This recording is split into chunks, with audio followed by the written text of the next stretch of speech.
Halo guys, Assalamualaikum warahmatullahi wabarakatuh. Salam Om Swastiastu, Namo Buddhaya, salam kebajikan dan salam sejahtera untuk kita semua. Saudaraku sebangsa dan setanah air, para penonton kanal YouTubeku yang sangat saya hormati dan sangat saya cintai. Salam jumpa dan selamat bertemu kembali bersama saya Sainai, tentunya di channel YouTube Orang Timur TV. Saudaraku sebangsa dan setanah air, dalam beberapa menit ke depan, saya Sainai akan menemani pemirsa sekalian dengan cuplikan-cuplikan video terkait dengan pernyataan dari Bapak Prabowo Subianto yang pada akhirnya menuai banyak sekali tanggapan oleh netizen di media sosial. Dengan demikian, saya ingin mengajak pemirsa sekalian, kira-kira apa pernyataan dari seorang Bapak Prabowo Subianto yang pada akhirnya menuai banyak kecaman yang menurut saya sungguh sangat luar biasa, sehingga ini perlu saya bagikan kepada pemirsa sekalian agar kita bisa mengetahui bersama-sama terkait dengan isu politik, dengan perkembangan politik menjelang pemilu 2024 ini. Mari kita saksikan bersama-sama. Saudara nonton debat gak berapa hari lalu? Saudara-saudara, silakan saudara menilai sendirilah.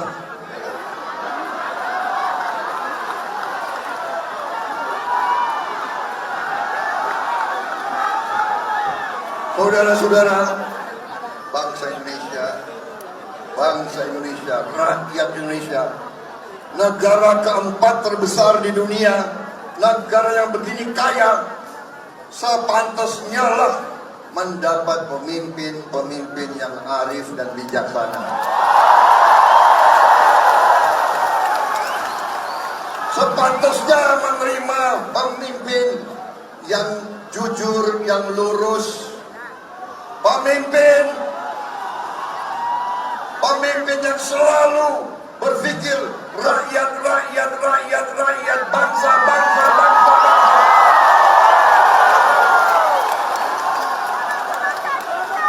Jangan berpikir aku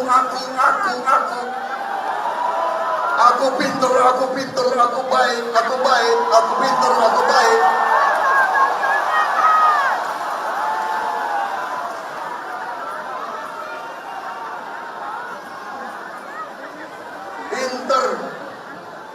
Pintar di mulut, lain di hati.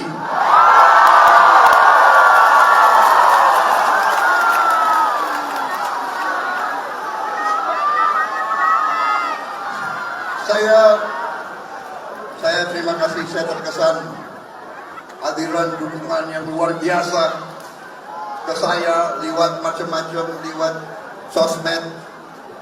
Luar biasa, saya terharu. Saya lihat banyak emak-emak juga keluar air mata itu. Banyak emak-emak, ya kan? Banyak adik-adik, banyak anak-anak, luar biasa. Saya lihat ungkapan kalian, saya sendiri keluar air mata. Itulah pernyataan pidato singkat dari Bapak Prabowo Subianto. Sedikit saya merasa tergelitik dengan pidatonya beliau ini bahwa negara Indonesia adalah negara terbesar atau terkaya keempat di dunia. Tetapi dia mengatakan bahwa kita membutuhkan pemimpin yang arif dan bijaksana, pemimpin yang jujur, pemimpin yang memang benar-benar selalu memikirkan rakyat. Yang menjadi pertanyaan saya, apakah pidato dari Bapak Prabowo Subianto ini benar-benar mencerminkan bahwa karakter dari seorang Prabowo Subianto ini adalah pribadi yang arif dan bijaksana, adalah pribadi yang jujur, adalah pribadi yang merakyat, adalah pribadi yang selalu memikirkan tentang rakyat.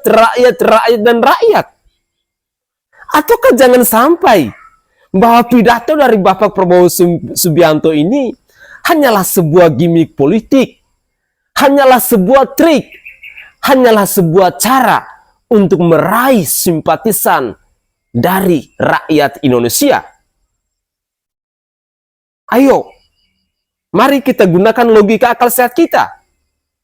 Benarkah dalam diri seorang Prabowo Subianto ini, beliau adalah pemimpin yang jujur, beliau adalah pemimpin yang arif, beliau adalah pemimpin yang bijaksana seperti yang dipidatokan oleh beliau ini?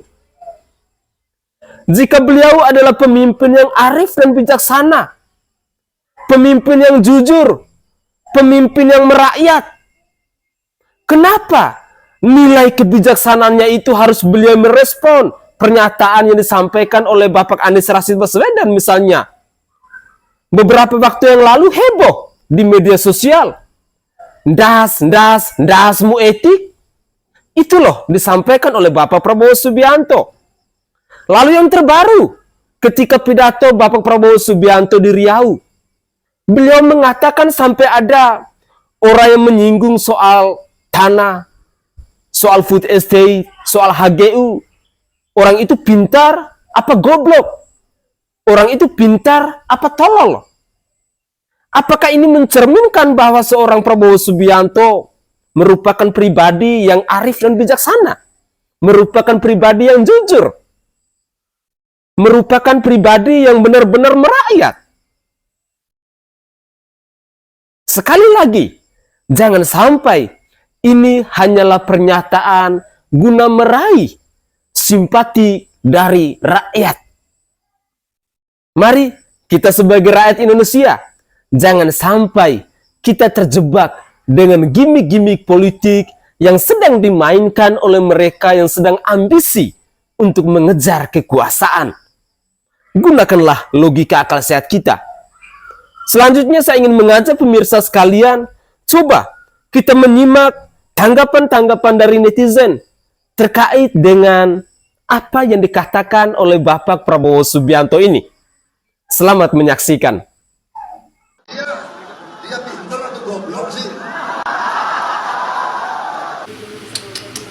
Miris nggak sih ada calon presiden yang ngomong goblok, ngomong tolol di depan pendukungnya, terus ditepuk tanganin sama pendukungnya, kesenangan. Baru semalam abis debat nangis-nangis, terus paginya pendukungnya nangisin dia, kasihan ya, ngelihat dia dibantai sama 03 dan 01. Siangnya ngomong jorok, ngomong goblok, ngomong tolol. Ini nih kalau orang ini jadi presiden, hati-hati ya. Kata goblok, kata tolol itu menjadi hal yang biasa ya.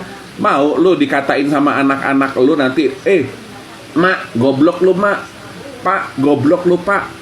Kalau gue sih ogah ya, mikir mana otak, masih lu dukung. Seorang Prabowo di depan para pendukungnya sudah mengatakan goblok dan membandingkan atau menganalogikan manusia dengan hewan. Nampaknya omongan kasar, etika kasar itu menjadi hal yang biasa bagi dirinya dan pendukungnya. Kita bisa melihatlah bagaimanapun juga manusia dengan hewan jauh berbeda. Hewan tidak punya pikiran, manusia punya pikiran. Bagi saya, video di depan itu bukan hanya menampar seorang Anies Baswedan, tapi video tersebut juga menampar seorang Jokowi, Gibran, dan Bobi Nasution. Inilah cara bekerja alam. Tinggal bagaimana kita sebagai manusia bisa membaca tanda-tanda alam tersebut. Guru saya selalu berpesan, tirakatan yang paling mandi, yang paling manjur di era saat ini adalah tirakatan tentang mengendalikan hati, pikiran, perkataan, perbuatan itu harus sama dan satu tujuan. Karena di era saat ini dan ke depan, banyak orang antara perkataan, pikiran, hati, serta langkahnya itu berbeda. Sebagai spiritual, saya selalu mendepankan hati nurani, pikiran yang jernih. Karena kejernihan itulah yang akan menemukan sebuah nur atau cahaya kebenaran. Saya mendukung Ganjar Mahfud bukan karena saya dibayar. Ini adalah kewajiban kita semua untuk menunjukkan sebuah kebenaran. 11 dari 100.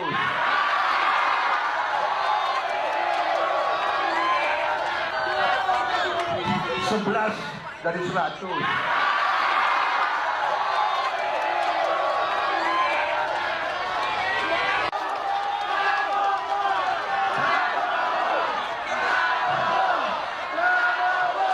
Korupsi harus kita hilangkan dari bumi Indonesia.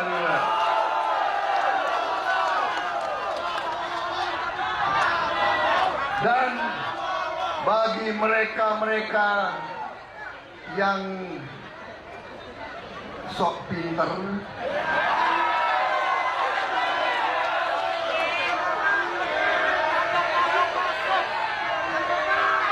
ada yang mau kasih saya nilai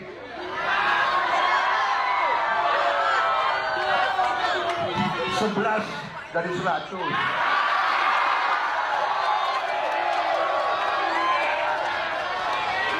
Saya sebagai anak Betawi, saya jawab, emang gue pikirin.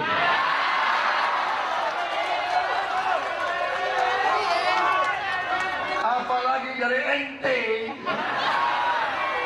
Kalau dari ente mah, sorry ya.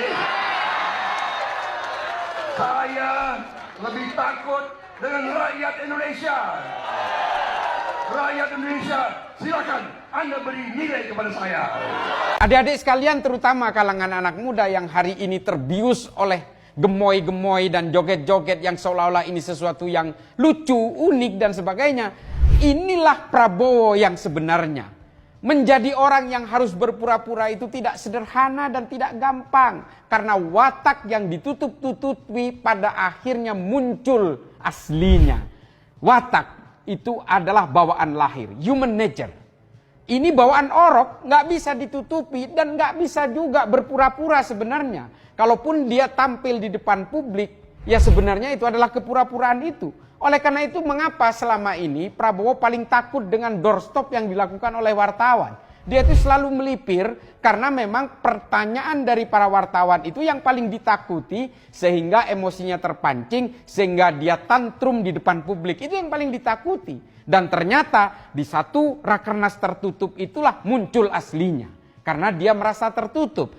Tapi lucunya lagi, oleh kalangan orang dekatnya dikatakan bahwa ucapan endasmu etik ini adalah bercandaan. Tapi kalau memang candaan, ternyata orang yang membocorkan video itu hari ini diburu. Itu yang dikatakan oleh media. Dan dia dianggap sebagai penyusup. Come on, kalau memang candaan, mengapa harus gelisah? Mengapa harus memburu? Dan mengapa harus menuduh orang yang melakukan perekaman video itu dianggap penyusup? Bercandaan santai aja kalau memang itu bercandaan. Tapi inilah sebenarnya momentum yang paling tidak disukai oleh orang-orang yang berada di sekeliling Prabowo. Saudaraku sebangsa dan setanah air, dari tanggapan-tanggapan netizen tadi, bagaimana perasaan kita ketika kita mendengar misalnya pernyataan yang disampaikan oleh Caislah Barawi ini? Apakah benar bahwa sikap arif dan bijaksana, perilaku jujur, perilaku merakyat memang benar-benar merupakan watak, merupakan karakter, merupakan sifat dari seorang Bapak Prabowo Subianto seperti yang kita simak dalam pidatonya tadi? Tentu akan ada berbagai macam tanggapan-tanggapan yang muncul di hati rakyat Indonesia. Karena saya sangat yakin dan percaya bahwa rakyat Indonesia pastinya sudah mempelajari setiap track record atau rekam jejak dari semua paslon kita saat ini. Baik itu Bapak Anies Rashid Baswedan, Bapak Prabowo Subianto, maupun Bapak Ganjar Pranowo. Lalu berikutnya, benarkah emak-emak itu mereka menangis, mereka mewek Karena memang mereka melihat bahwa seorang Prabowo Subianto adalah pribadi yang hebat, adalah seorang pribadi yang benar-benar arif, yang benar-benar bijaksana, yang benar-benar merakyat, seperti yang beliau katakan itu.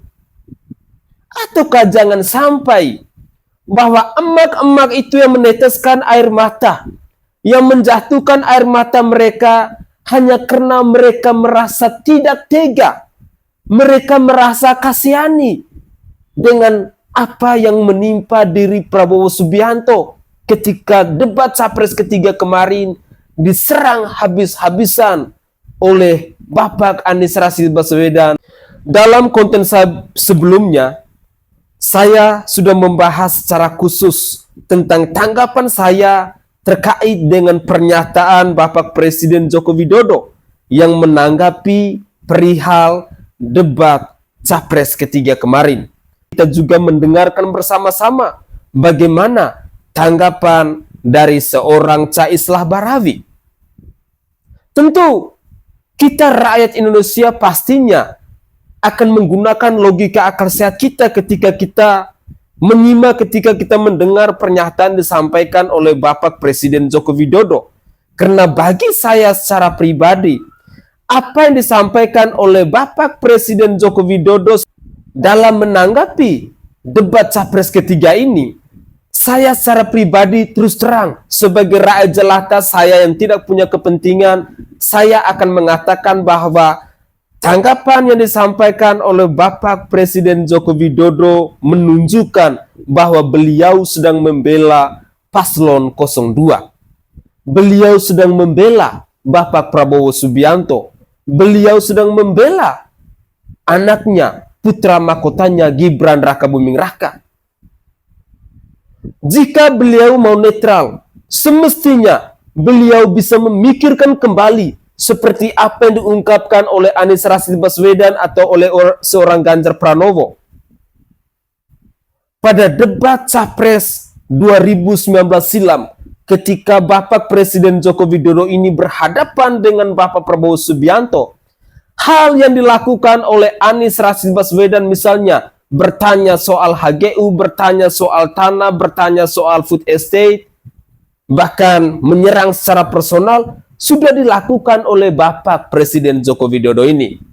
Bahwa beliau lupa akan apa yang telah beliau lakukan dulu.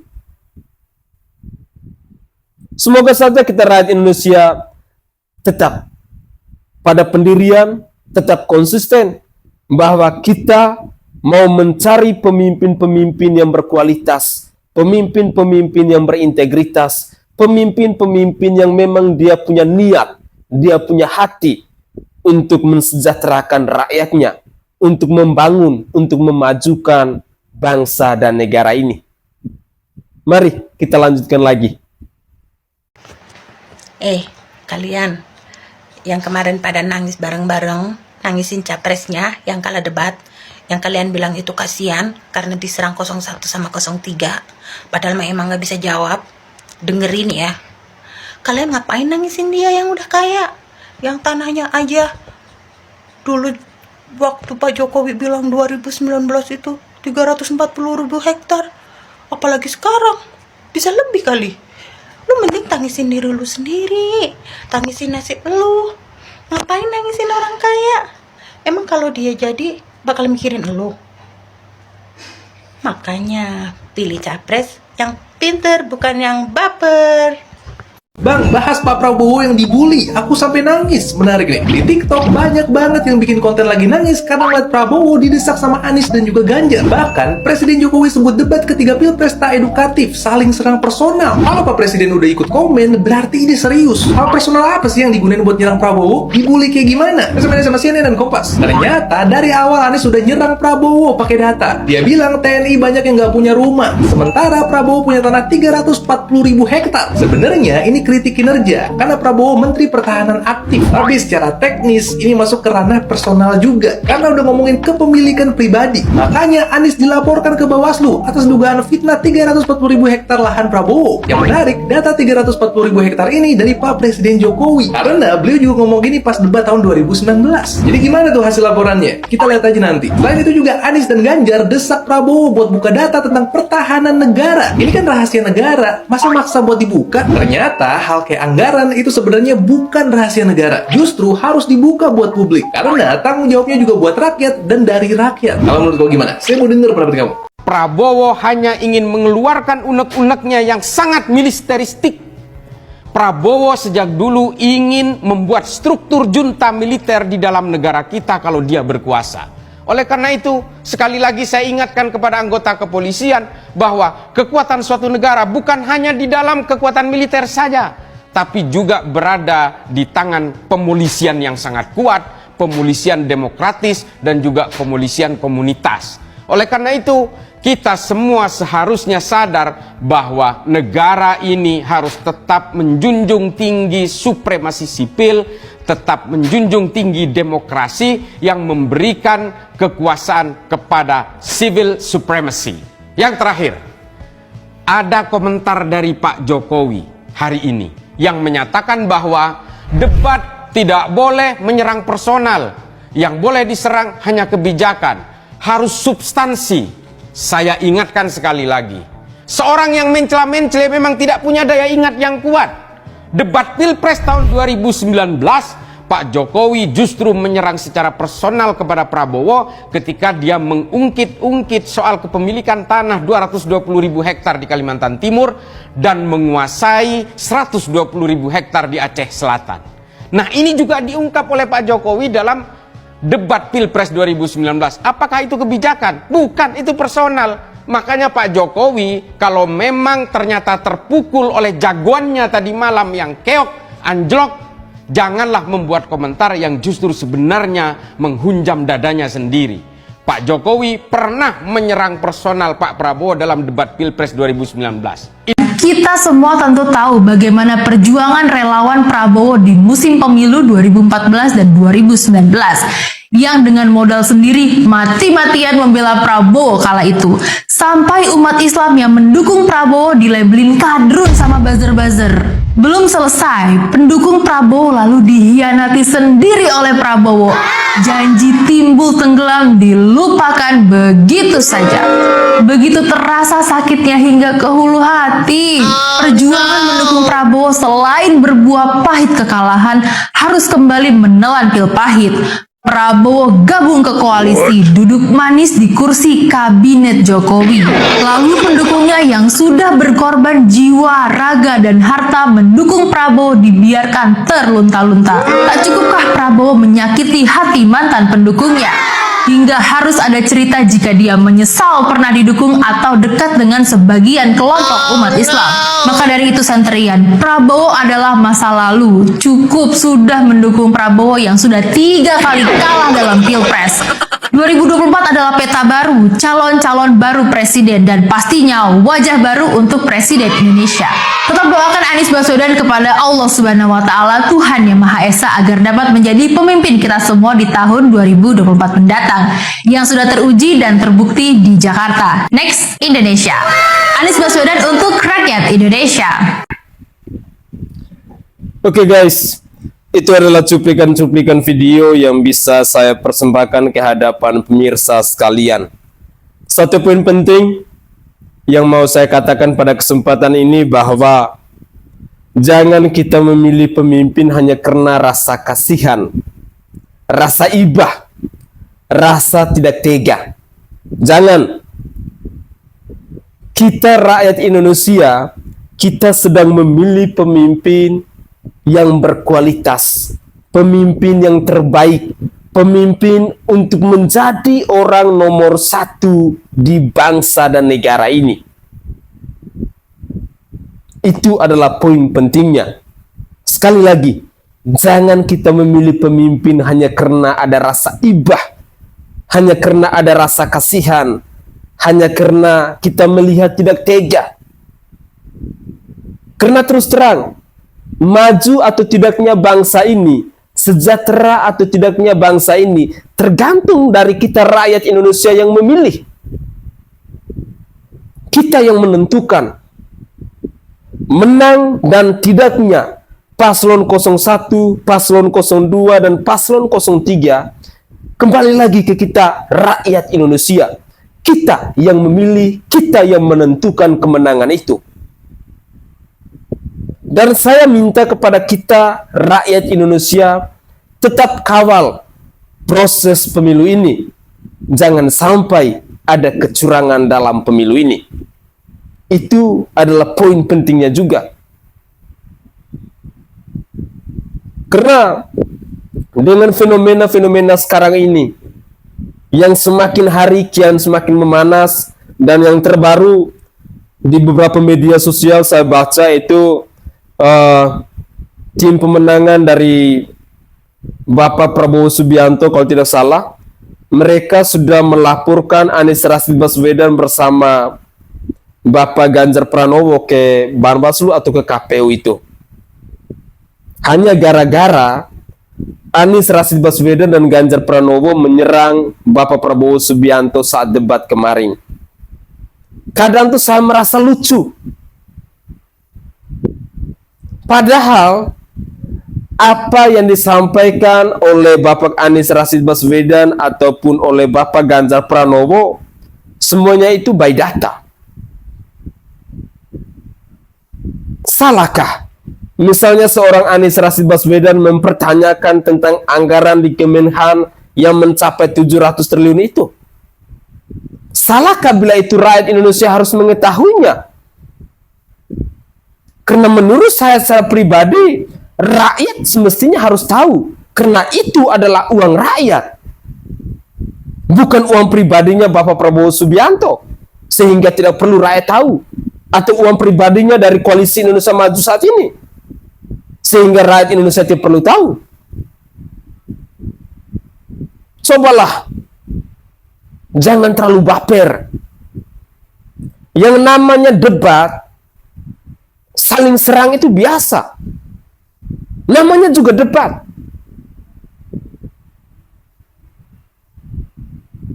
Masa sih sekelas calon pemimpin negara baper kayak gini? Bagaimana nantinya? Misalnya ada persoalan-persoalan besar ketika berhadapan dengan negara lain, apakah akan baper terus seperti ini? Sekali lagi, saya hanya mau mengajak, saya tidak sedang membela paslon 01 ataupun paslon 02 ataupun paslon 03, tidak. Karena saya yang adalah rakyat jelata ini, saya tidak punya kepentingan dalam dunia politik. Saya tidak punya kepentingan misalnya saya dibayar oleh partai yang satu atau partai yang lain untuk memenangkan paslon yang satu ataupun paslon yang lain. Saya murni suara rakyat jelata. Suara saya hanya satu, untuk menjaga NKRI, untuk menjaga Pancasila, Undang-Undang Dasar 1945, demi generasi penerus bangsa ini, demi anak cucu kita. Jangan sampai negara ini hanya dikuasai oleh segelintir orang. Jangan sampai negara ini diperlakukan seperti milik hanya dari sekelompok elit di bangsa ini.